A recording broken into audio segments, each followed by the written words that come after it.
What's up, everybody? It's JB coming to you live. I am 100% permanent and total Navy Desert Storm veterans. I'm up in your face, up in person right now. We're talking about element number 2, which is the third part of our series, talking about how to get a direct service connection. Those of you veterans that are clueless and you're probably saying, I got the diagnosis, or I'm going to the doctor, I'm getting prescriptions.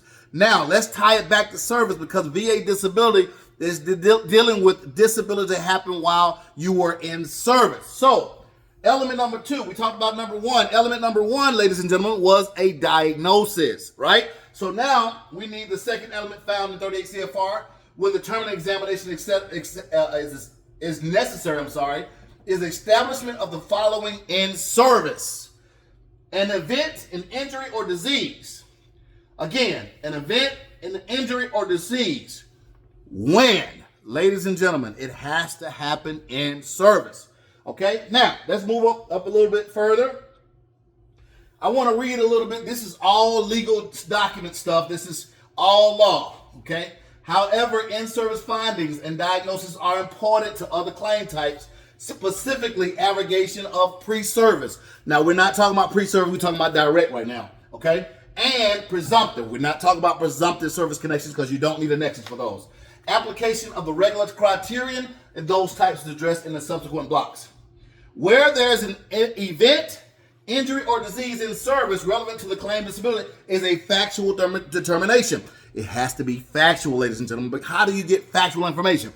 By getting your service treatment records. I'm going to go a little further, all right? Now, let's talk about the absence of specific documentation. Woo! The absence of specific documentation in the STRs. What are STRs? Service treatment records, ladies and gentlemen, okay? Service treatment records does not automatically preclude finding the element is met. The element may also be met with lay evidence. I'll tell you right now, lay evidence could be something from your spouse, could be a buddy statement, could be whatever. But the weight on lay evidence is not heavier than the weight of your service treatment records. I want to say this one more time. The weight of somebody saying you got injured, if they witness you got injured, is not as heavier as when you went to sick call while you were serving in service, okay? A veteran provides credible lay statements that the disability occurred from an in-service event, injury, or disease. The statements is consistent with the places, types, and circumstances of military service. Now, how is the VA going to find out this information? They knows it, right? Yes, ladies and gentlemen, they're going to pull your personnel records. So you can lie all you want to me on a consultation. You can lie all you want to a VSO. You can lie all you want to an attorney. They're going to pull your personnel records. They're going to pull that social. They're going to find out where you were stationed. They're going to find out your MOS. They're going to do everything in their power. They call it duty to assist. But you better have that service treatment record. VA cannot determine that lay evidence lacks credibility merely because it is unaccompanied by contemporaneous medical evidence. When direct service connection, let me read this to you. When direct service has been claimed, but evidence shows that the claimed disability clearly and unmistakably exists prior to service, following the procedures to determine whether examination, medical opinion, or aggravation pre-service disability is one. So they talking about pre-service. So let's give an example. I don't want you guys to get lost. The bottom line of element number 2, you better get your service treatment records. How do you get them? By going to VA Form SF-180. VA Form SF-180. Google it right now. Download it and fax it to the number that's on the archives.gov website, okay? All right, now, to give an example. Veteran claims service connection for right shoulder injury and asserts that the condition originated from loading heavy cargo onto an airplane during an exercise in Korea in June 2009. He provides a statement from his spouse. This is considered lay evidence. All right. She remembers him complaining of it when he returned home from the exercise. Although the service treatment records are silent for treatment for a right shoulder injury, the personnel records verify the veteran was a loadmaster and did participate in an exercise in Korea in June of 2009. Now, let's give the analysis. Veteran claims eyesight. Because the veteran and spouse's statements are credible. The wife said he had that injury while he was da-da-da-da-da. They checked the personnel record, says credible. and consistent with the circumstances of his service.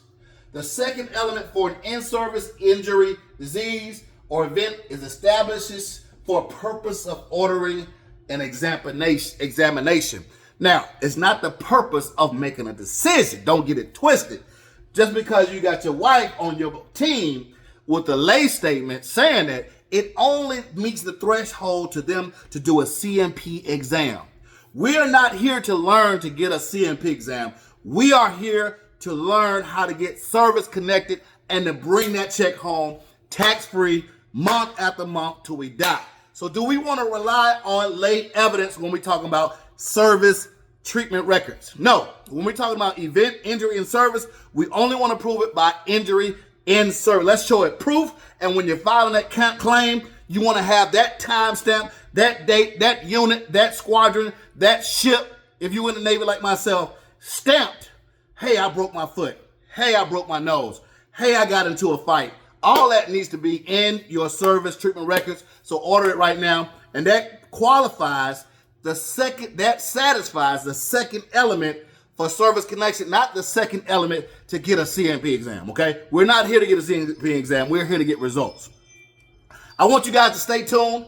The next video is going to talk about number 3, the medical nexus. Coming up on the next video, we're going to dive deep on having the big joker. You got to have the big joker when you're trying to have the medical nexus letter, the link, the medical link. You got the diagnosis.